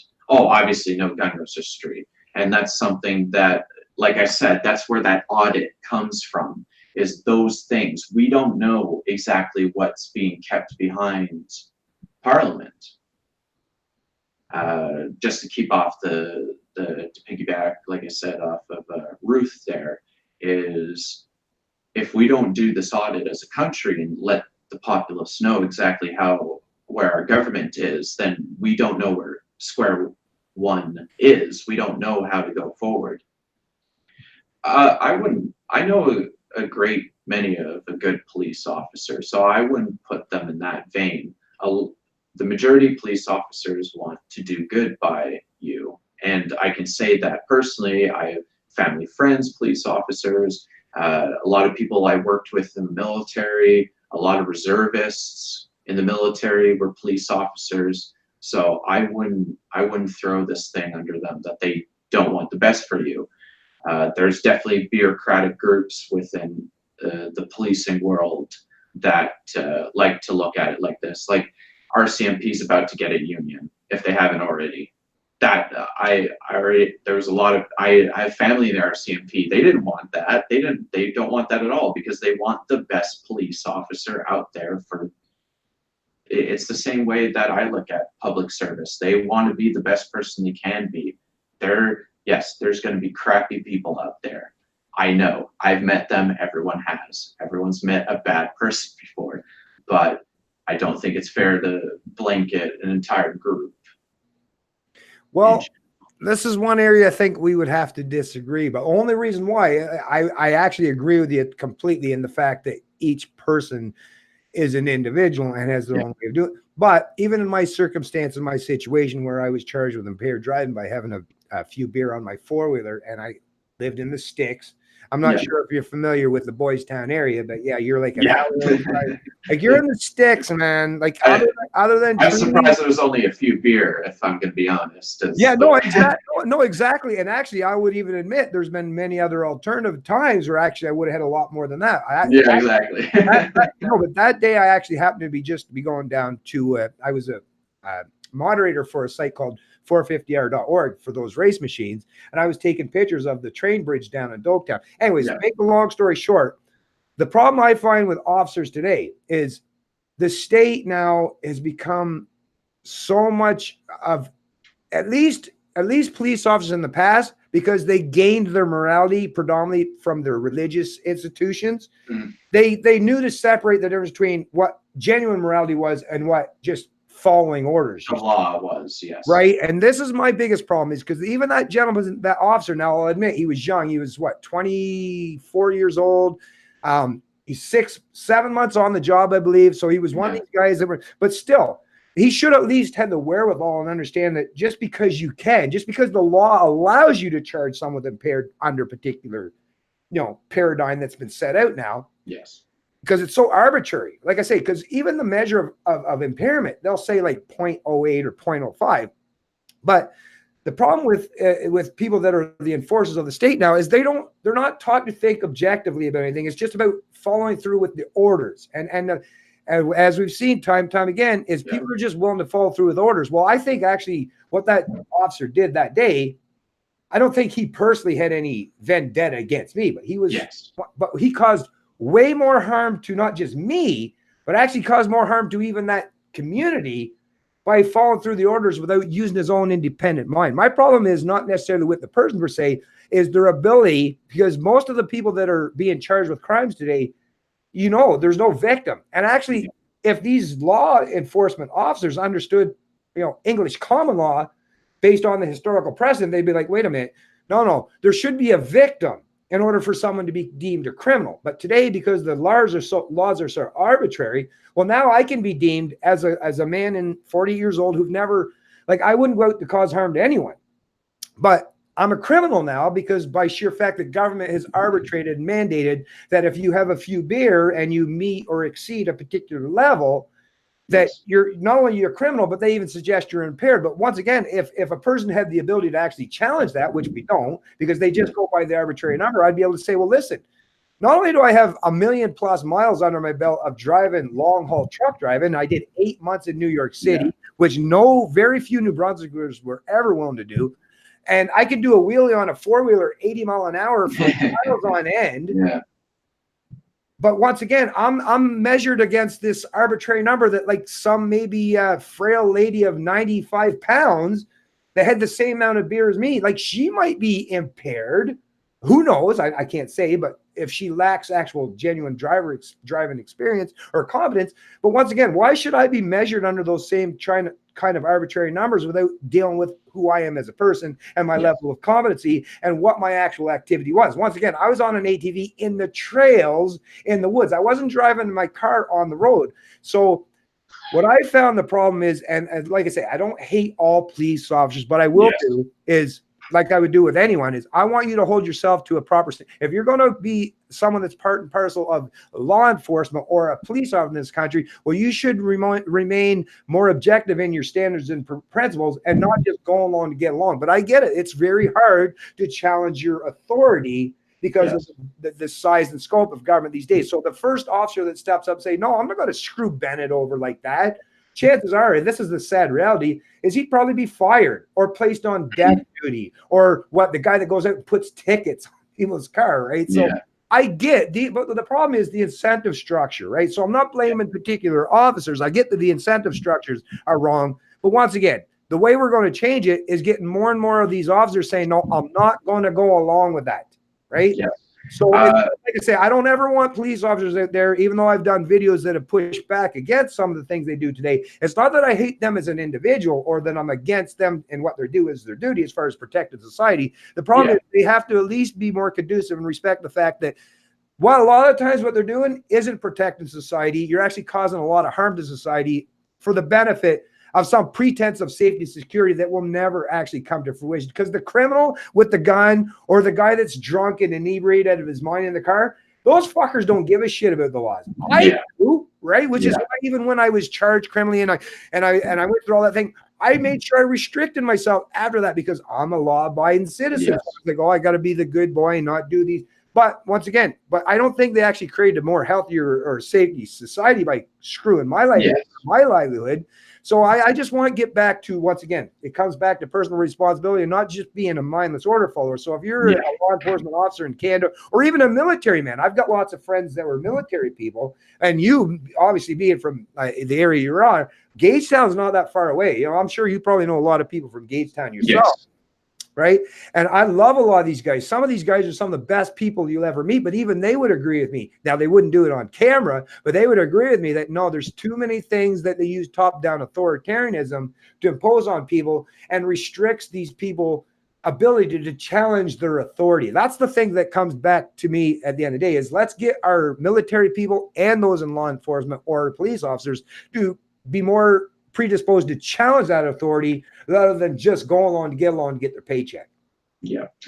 So one of the ways that I could see fixing that is where this conversation basically started is what I would like to see for the concealed carry group is that they do their training to basically to be licensed alongside police officers. So the police officer knows that, oh, well, this person's been trained at the same level that I have, and I know that they'll be able to, at time, be able to protect themselves and people around them.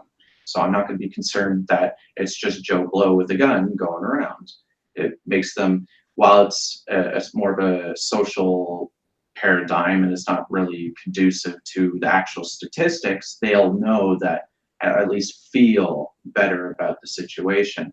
Another thing I'd like to see is a larger push for a municipal or a town police officer less than a federal police officer, RCMP being stationed in towns and stuff like that. I'd like to see less of that.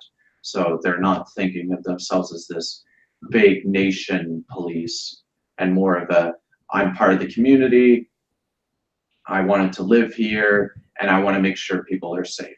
That's what I would like to see more of. The more, that's that whole top-heavy thing. The farther removed you are, the less you care about where you came from. Yeah, that's actually perfect and exactly representative of the kind of people that do typically end up being the enforcers of the law in some of these small jurisdictions and communities in rural communities such as New Brunswick is, yeah, these guys this guy here, the only person that actually has any skin in the game there is the sergeant, and he's someone that was born and raised and lived that community. Exactly. But all the subordinates, yeah, they're people that are just basically, if they're given that 6 months of, here, let's send you off into some small rural community in New Brunswick to, dip your toes in the water, and then we'll send you elsewhere. Like this person, I believe he was actually from Quebec, so he wasn't even a resident of New Brunswick. It's just where he was doing his training and doing getting his feet wet. But that's the problem, like you're alluding to, is because he's not a member of the community, he didn't know me from a hole in the ground. He didn't realize, oh shit, if I screw this Bennett guy over, matter of fact, where he lives, probably only going to be drug dealers and welfare kids that's going to be left, right? So yeah. But if they lived in that community, they would realize that, and they would have a more of understanding. That's the thing too, not just that particular experience, but give more discretion to the officers rather than tell them you got to go out and be revenue collectors or get a particular kind of quota or whatever. Yeah, give these officers more sovereignty and ability to have the confidence and ability to pick like who they should be, because I think most of them would have never chosen under proper scenario or circumstance they would have done something. I think it's like, okay, there's something we should do because you're not supposed to have this man. But to destroy a man's livelihood and his career under something like, say, where there was no victim involved or anything, I think if the discretion was left up to them and there wasn't such political posturing, such as, you know, under the lobbyist group as MAD. I mean, look what MAD has done, right? MAD is such a pressurized group that now has created the scenario where it's not just towards alcohol consumers, but even now they're going towards, now they're pivoting towards people that consume drugs, right? And a lot of people that consume cannabis, they might not even do it for, like they might do it on the weekend, then for the rest of the week, maybe not doing much, but that impairedness will stay with them even during the rest of the week. So that's the problem with creating this one size fits all, or these collective or preemptive punishments and these mandatory minimums as a means to deal with some of these potential hazards, is if we would get back to be more reflective of proper common law under the English rule, is there has to be a victim. If there's a victim, then we can get into the point where there may have been some criminality involved. But prior, or in the absence of there being a victim, there might be some social infliction of harm economically, right? You can do that, right? Maybe someone did something wrong, and if you want to use it as a deterrent, maybe cause them some economic harm. But like I say, to criminalize people's habits or behaviors where there's no actual violence, like I say, someone sitting on his backyard smoking a doob, or someone going up to their neighbor and saying, "Here, you want to buy my plant?" There's no victim involved. That's a voluntary interaction. And exactly. Or someone that's got a gun that his grandpa left him, right? And he didn't go and register it with the government. That person's not a criminal. This is the problem with using these stupid one size fits all approach with our laws, is it doesn't allow any nuance. And the Canadians, or all humans for that matter, we don't function under, like, there is a lot of nuances to these impositions or some of these circumstances that people go through, like, say, whether you're talking about gun rights or marijuana laws or even impaired driving laws. Is let's get back to, like I say, and even expand upon English historical common law, where need a victim. Yeah. If there's a victim, we're going to deal with it. And the person that perpetrated the crime towards that victim, yes, they should, find some way to compensate the victim or have to suffer some consequence, so that they're not going to want to do that going forward. But once again, exactly. we use these things were mandatory minimums, where you're just punishing people preemptively just for the sake of what? Virtue signaling? Because that's about all you're really doing. Well, MAD is basically built on the entirety of the fear of alcohol and drug impairment, and then the operation of a motor vehicle. And the thing is, the police aren't there to prevent a crime. We already know that. They're there to apprehend somebody that is suspected of committing the crime, and then a jury of their peers will then find them guilty or not guilty out of reasonable doubt. The closer we get to the minority of the report, the worse we're better off as a society. So I would agree with you there that the victimless crimes are not crimes inherently. Right on. Well, Dominic, I don't know how much further you want to go, but I think we've definitely covered quite a few topics and subjects. And like I say, I'm very appreciative of the fact that you are a member of the PPC in New Brunswick. It tells me that at least that particular jurisdiction is in good hands. And I really hope you achieve some amount of success, and make sure you definitely take advantage of not just social media, but getting out there and talking in your community, even if you're like, well, I'm sure you do that too, your local grocery store or somewhere. Because Canadians are anxious and chomping at the bit. I can see that, and I perceive that even when out there. Because like I say, I leave no stone unturned. I want to engage with Canadians so I can see where they're coming from. Now, I get that there are some that you're like, oh shit, you listen to the CBC way too much, right? But hey, that's where people like us step up, and we should be, at least, like I say, plant those seeds in their mind, at least make them challenge or question some of those narratives that are jammed in their head by those who are proponents of big media or big government. But as long as we're doing that, like I say, I at least have enough faith in humanity, not entirely or under totality or collectively, but I think there's enough. Like I say, I would never use a blanket statement for entire groups of people, but I think there are enough good, decent Canadians in this country that I think if we just give them the proper information and help them to think things in a thoughtful manner with a little bit of insight and a little bit of objective understanding in regards to morals and ethics and principles, because a lot of them have been pivoted and turned away from Christianity. So they don't even know where they're gaining their morality anymore other than big government. So if we're at least appealing to their inner dialogue and their intellect and their philosophical or religious underpinnings, because that is dominant. Even Canadians that today might identify as atheists, and a lot of younger Canadians do, but they were raised by people that had a very good, healthy dose and understanding of Christianity and the importance of respecting people's sovereignty and their individual and free will and live, let live mentality and turn the other, of being reciprocal and respecting each other. I think there's still enough of that residue left in Canada that if we appeal to them, I think we can advance liberty going forward, and we don't have to feel beat down by the authoritarians. I think, like I said, we will rise at the end of the day and show that we're going to advance humanity and respect each other's liberty and sovereignty. It's just that we're going through growing pains once again, just like in the Reformation era, just like the post-Enlightenment era. You're going through growing pains. We're going through growing pains today, but it's okay. It's all right as long as we still stick to teaching people about the proper fundamentals and principles of morality and how we should engage and interact socially, economically. I think at the end of the day, we'll win as far as having the greatest ideas. It's just that there's going to be some ups and downs. There's going to be some bumps along the way. But if we can give people not just the proper information, but show that we're leading by example, which is what you're doing today, that will do so much, not just for the older generations, but obviously as you being a younger man, it's going to appeal to a lot of the people that are from your own age demographic and your own age range, which once again, I'm just very thankful and appreciative. I'm more than happy to know that there are people like you who are representatives of the PPC in New Brunswick. Thank you. Well, I don't have anything else to talk about, and I didn't really see anything that really piqued my interest in the chat, so I mean, we can call it here if you want to. All right, cool, Dominic. All right, yeah, well, I'm probably going to go with the wife, go do some grocery shopping here in a bit, get some things done, and I'm going to do another probably live stream there tomorrow. But I thank you very much for having this, and sorry about last weekend with the whole Gab thing and messaging, getting a little behind the times or whatever. But anyways, like I said, we got this done today, and like I said, I'm very thankful that you're stepped up the plate. You seem like a very intelligent young man with a good mind, a good head on his shoulders, some good principles, and a foundation to build upon.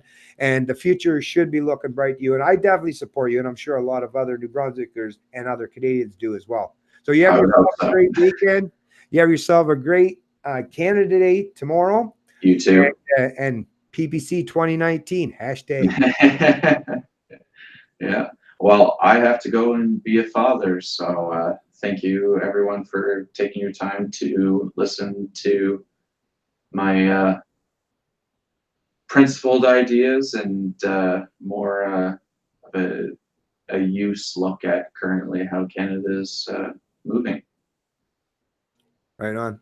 All right, man. You have yourself a great day, like I say, and say hi to your family and your kids and everyone. And like I say, have a great weekend. Enjoy this stuff. Politics can wait till Tuesday after this, right? Because at the end of the day, we can't put ourselves totally in the political mindset 24 hours a day. Sometimes you got to set aside those times for personal and family values and doing what's right in our own society and our own culture. Because like I say, leading by example is much better than even just the politics, because politics is downstream. What you're going to do as far as raising your kids is going to have a much more profound effect on society than I even believe your political ventures. But once again, I respect you for delving into both of those adventures, and I think you'll do a great job in either or. So you have yourself a great day, and everyone out there, you have yourself a great long weekend and a great Canada Day. It's Canadian Libertarian, and I love liberty.